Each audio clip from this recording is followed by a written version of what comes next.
नमस्कार मंडळी. सस्नेह परिवारामध्ये आपलं हार्दिक स्वागत.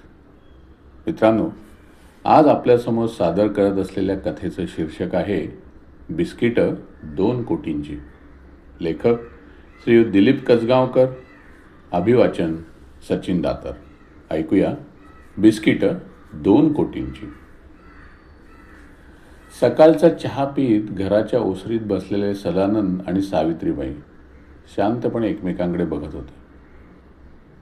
कर्ज काढून शहराच्या मध्यवर्ती भागात घेतलेलं हे लहानसं घर खूप काटकसर करावी लागली होती तेव्हा, आणि कर्जाचे हप्ते फेडायलाही.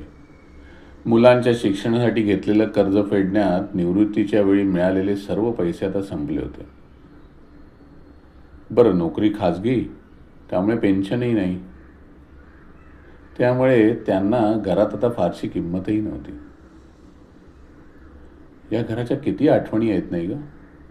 राज आणि वरदचं बालपण, त्यांच्या शाळेच्या, महाविद्यालयातील प्रवेशाच्या, पहिल्या पगाराच्या, आणि मुलांनी आता हे घर विकायचं ठरवलं असं म्हणताना सदानंद अस्वस्थ झाले होते. हे सर्व करते ते आपल्या मुलांसाठीच ना, सावित्रीबाईंनी हलक्या आवाजात म्हटलं. सदानंदांनी मान डोलवली. हो ग, आपल्या दोन्ही मुलांचं घर व्हावं म्हणून आपलं हे घर. त्यांना पुढे बोलवलंच नाही. यथावकाश ते घर विकलं गेलं. मिळालेल्या पैशातून दोन्ही मुलांनी एकाच सोसायटीत फ्लॅट घेतले. गृहप्रवेशाच्या दिवशी राज आणि वरद दोघंही आईबाबांच्या पायावर डोकं टेकवत म्हणाले, आई बाबा, अहो हे सगळं तुमचंच तर आहे. आमचं घर म्हणजे तुमचं घर, आणि आता तुमच्या एका घराची 2 घरं झाली आहेत. राजची पत्नी नेहा आणि वरदची पत्नी रीना दोघी खूप खुश होत्या स्वतंत्र घरं मिळाली म्हणून. सुनांच्या चेहऱ्यावरील खुशी पाहून सावित्रीबाईंच्या डोळ्यात आनंदाश्रू तरळले. सदानंद आणि सावित्रीबाईंचं सुखी, समाधानी आणि आनंदी निवृत्तीचं जीवन सुरू झालं होतं. पण त्यांचा तो आनंद फार काळ टिकलाच नाही. हळूहळू अपेक्षाभंगच होऊ लागला. एक दिवस नेहा म्हणालीच, आई, तुम्ही जरा कमी बोलाल का हो? तुमची घरातली लुडबुडसुद्धा जरा आता कमी करा. तुमच्यामुळे आमची प्रायव्हसी डिस्टर्ब होते. पुढे कधीतरी नीनाही म्हणाली, आई बाबा, आता ना आम्ही तुमची वाटणी करतोय. 6 महिन्यातले 2 महिने राज आणि नेहाकडे, 2 महिने आमच्याकडे, आणि 2 महिने तीर्थयात्रा करायची. म्हणजे बघा ना, आम्हा सर्वांनाही तुमचा सहवास लाभेल आणि तुम्हाला देवदर्शनाचं पुण्य देखील.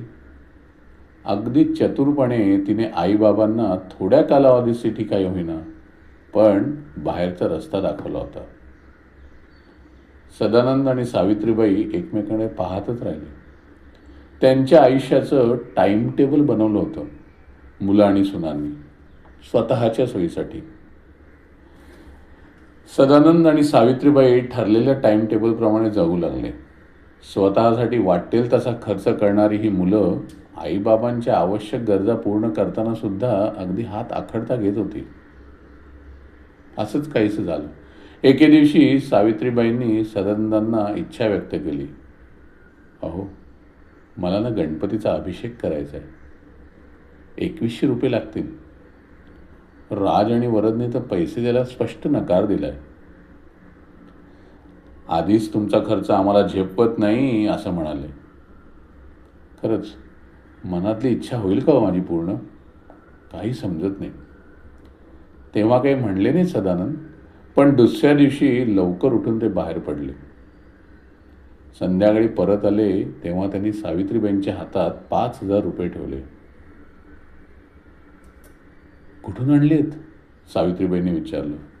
नुसतेच हसले सदानंद. म्हणाले, अगं मिळवले तुझ्यासाठी काहीतरी करून. सावित्रीबाईंनी ते पैसे जपून पर्समध्ये ठेवले. त्याच क्षणी त्यांच्या चेहऱ्यावर अगदी समाधान होतं. पण नेहा ते दुरून उभे राहून पाहतच होती, काहीही न बोलता. संध्याकाळी नेहा क्लबमधून परत आली आणि घरात शिरताच आवाज चढवून म्हणाली, माझ्या पर्समधले पैसे गायब झालेले आहेत. चोरलेत, कुणीतरी चोरलेत नक्की. आवाज ऐकून सावित्रीबाई आणि सदानंद दचकलेच. अगं, किती पैसे होते? सावित्रीबाईंनी विचारलं. खूप होते, आणि घरात तर बाहेरचं कोणी येतच नाही. असं म्हणताना नेहाने सावित्रीबाईंकडेच रोखून पाहिलं. आई, तुमची पर्स बघू मला. सावित्रीबाई थबकल्याच. माझी पर्स बघायची आहे? हो हो, बघायची आहे मला, द्या इकडे, नेहा दटावतच म्हणाली. सावित्रीबाईंनी निरागसपणे पर्स तिच्या हातात दिली. नेहाने पर्स उघडली. तिला पर्समध्ये पैसे दिसले. हे बघ, हेच हेच माझे पैसे, असं मोठ्याने म्हणाली ती. सदानंद आणि चोरी, हा विचारही सावित्रीबाईंना असह्य झाला होता. त्यांनी सदानंदांकडे पाहिलं, पण मानेने सदानंदनी नकार दर्शविला. नाही नाही नेहा, हे चोरलेले पैसे नाहीत. अगं, हे पैसे तर. सावित्रीबाईंना थांबवत नेहा चिडून म्हणाली, प्लीज आई, तुम्ही अजून काही बोलू नका. तेवढ्यात ऑफिसमधून थकलेला राजही घरी आला. काय झालं? नेहाचा चढलेला आवाज ऐकून त्याने विचारलं. तर नेहा पुन्हा ओरडून म्हणाली, अरे राज, हे बघ, तुझ्या आईने माझ्या पर्समधले पैसे काढलेत. ऐकून राजचा चेहरा बदलला. आई, खरं आहे हे? सावित्रीबाईंचा आवाज थरथरला. नाही रे राज, अरे ते पैसे तर तुझ्या बाबांनी. बस झालं, वाटलं नव्हतं या थराला जाशील तू. मी अभिषेकासाठी पैसे द्यायला नकार काय दिला, तर चक्क चोरी केलीत तुम्ही. वाटेल तसं बोलून त्याने जन्मदात्या मातेचा पाणउताराच केला. सदानंद सगळे शांतपणे पाहत होते. त्या रात्री सावित्रीबाईंचा हात धरला आणि हुंदके देत म्हणाले, सावित्री, मी चोरी नाही का केली? मी नाही आहे चोर. सदा, अरे मी ओळखत का नाही तुला? ज्याने आयुष्यात फक्त आणि फक्त दिलं तो चोरी का करेल? पण आता काय करायचं आपण? सावित्री, इथं आपलं आता काहीच नाही, काही उरलं नाही. इथे थांबलो तर चोरासारखं राहावं लागेल. त्यापेक्षा चल बाहेर पडू, परमेश्वर दाखवेल ती वाट पकडू. त्याच रात्री दोघंही घर सोडून निघून गेले आणि परतही आले नाही. राज आणि वरदने त्यांचा शोध घ्यायचा थोडाफार प्रयत्न केला आणि एक पोलिसात तक्रारी दाखल करून ठेवली. साधारणतः 1 महिन्याने राजला पोस्टाने लेटर आलं. वकिलाचं पत्र होतं ते. सावित्रीबाईंना माहेरच्या इस्टेटीतून 2 कोटी रुपये मिळणार असल्याचं. माझ्या ऑफिसला येऊन कागदपत्रांवर सह्या करा, म्हणजे पैसे मिळतील, असं सांगणार. आता मात्र आई बाबा सापडले पाहिजेत. काय करावं? राज आणि वरदला प्रश्न पडला. आणि काय योगायोग, दुसऱ्याच दिवशी पोलीस स्टेशनमधून फोन आला. चोरी करताना एक वृद्ध जोडपं पकडलं गेलं आहे. बघा, खात्री करून बघा, तुमचेच आई बाबा आहेत का? म्हणजे यांनी आता सर्रास चोरी करणं सुरू केलं. राज आणि नेहाने आईबाबांचं दुष्कृत्य वरद आणि नीनाला सांगितलं होतं. राज, अरे ही तर गुड न्यूज. अरे त्यांनी गुन्हा केला तरी मोठ्या आदराने त्यांना घरी आणू आपण. अरे 2 कोटी का सवाल आहे ना? तुला आणि मला प्रत्येकी 1 कोटी. राज आणि वरद मोठ्या आनंदाने पोलीस स्टेशनला पोचले. पण दुर्दैवाने पकडलेलं जोडपं त्यांचे आईबाबा नव्हते. 2 कोटी म्हणजे खूप मोठी रक्कम, नाही का? मग ती मिळवण्यासाठी त्या दोघांचा आईबाबांना वेड्यासारखा शोधण्याचा प्रयत्न सुरू झाला. शेवटी जे कधी मंदिरात गेलेच नव्हते ते राज, वरद, नेहा आणि रीना आईबाबांना शोधायला मंदिरात पोहोचले. देवा, एकदा आईबाबांची भेट घालून दे. अरे 2 कोटींचा प्रश्न आहे रे. परमेश्वराला त्यांनी साकडं घातलं. पुन्हा एकदा योगायोग. परमेश्वराने ते त्यांचा आवाज ऐकला आणि आईबाबा सापडलेच. मंदिराच्या बाहेर रांग होती.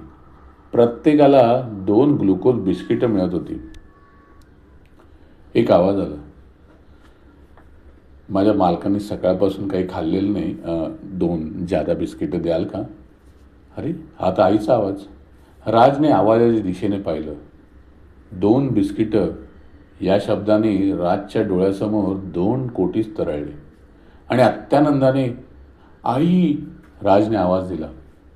आई, बाबा, चला ना घरी, राज विनवू लागला. सावित्रीबाई शांतपणे म्हणाल्या, नाही रे, आता काय आम्ही परत येणार नाही. सदानंदही म्हणाले, जिथे विश्वास तुटतो, आरोप होतो, अपमान होतो, स्वाभिमान सुरडला जातो, ते घर घर उरत नाही रे पोरा. तेवढ्यात एक तरुण पुढे आला आणि नतमस्तक होत म्हणाला, काका, तुम्ही ऐनवेळी दुर्मिळ असलेलं ओ पॉझिटिव्ह ग्रुपचं रक्त दिलं म्हणून माझे वडील वाचले. अभिषेकासाठी तुम्ही रक्तदान करून पैसे मिळवले याचं माझ्या आईवडिलांना खूप कौतुक वाटलं. तुम्ही खूप पुण्यवान आहात असंही म्हणाले ते. केलात ना तुमचा अभिषेक तो? बरं, तुमचं घर कुठे आहे? मी सोडतो. बेटा, आमचं भाग्य ना जरा कमीच पडलं. तू 5,000 रुपये दिलेस खरे, पण दुर्दैवाने सुनेचे पैसे त्याच दिवशी हरवले होते बघ. आणि मुलाने आणि सुनेने ते पैसे काढून घेत असाई आणि लाचार असलेल्या आम्हाला चोर ठरवलं. मग आम्हीच घर सोडलं आणि इथे रस्त्यावर आलो. आता फुटपाथवर मिळेल ती जागाच आमचं घर. राजला पश्चाताप झाला. मी माझ्या आईला, बाबांना वाटेल तसे बोललो. नेहाही जरा शरमलीच. मी त्यांच्यावर चोरीचा आरोपही केला. दोघांच्या चेहऱ्यावर अपराधीपणा दिसत होता. ऐनवेळी परमेश्वरासारखे धावून आलेले तुम्ही देवमाणूस आहात. अहो, रस्त्यावर काय राहता तुम्ही? चला, आमच्या घरी चला, तिथेच राहा. माझ्याही आईवडिलांना सवत येईल. नाही म्हणू नका. बेटा, तू एवढा आग्रहच करतोयस तर येतो आम्ही, पण त्या बदल्यात आम्ही घरातली सगळी कामं मात्र करू, सदानंद म्हणाले. हो रे बाळा, अरे काम केलं ना की हृदयावरील घाव कमी होतो आणि आमच्यासाठी ते आत्ता खूप आवश्यक आहे, सावित्रीबाई म्हणाल्या. ज्यांना मुलं आणि सुना ओझं समजले होते त्यांचं मोल ह्या परक्या तरुणाला मात्र कळलं होतं. आई बाबा आपल्या घरी चला म्हणणाऱ्या राज आणि वरदच्या डोक्यावर हात ठेवून सावित्रीबाई म्हणाल्या, सदैव सुखी राहा. अरे काकू, तुम्ही ओळखताय ना? कोण आहे ते? त्या तरुणाने विचारलं. सावित्रीबाई काही बोलणार तेवढ्यात बाबा म्हणाले, अरे खूप नशीबवान आणि आईबाप गमावलेले अनाथ आहेत ते. त्या तरुणाने आदराने सदानंद आणि सावित्रीबाईंना आपल्या कारमध्ये बसवलं आणि पुढच्या क्षणी ती कार निघूनही गेली. सदानंद आणि सावित्रीबाई पुन्हा एकदा नव्याने आयुष्य सुरू करणार होते, स्वाभिमानाने, कष्टाने आणि मनःशांतीने. बिचारे राज, वरद, नेहा आणि रीना, त्यांच्या हाती उरलं होतं एक पोकळी, कधीही भरून न निघणारी, आणि ते 2 कोटी रुपयांचं पत्र, वारस असूनही बेवारस बनलेलं. मित्रांनो, कशी वाटली आजची ही कथा? अभिप्रायात नक्की लिहा. आजचं कथावाचन लाईक करा, शेअर करा आणि अशाच विविध कथा ऐकण्यासाठी आपलं सस्नेह चॅनल नक्की सबस्क्राईब करा. धन्यवाद.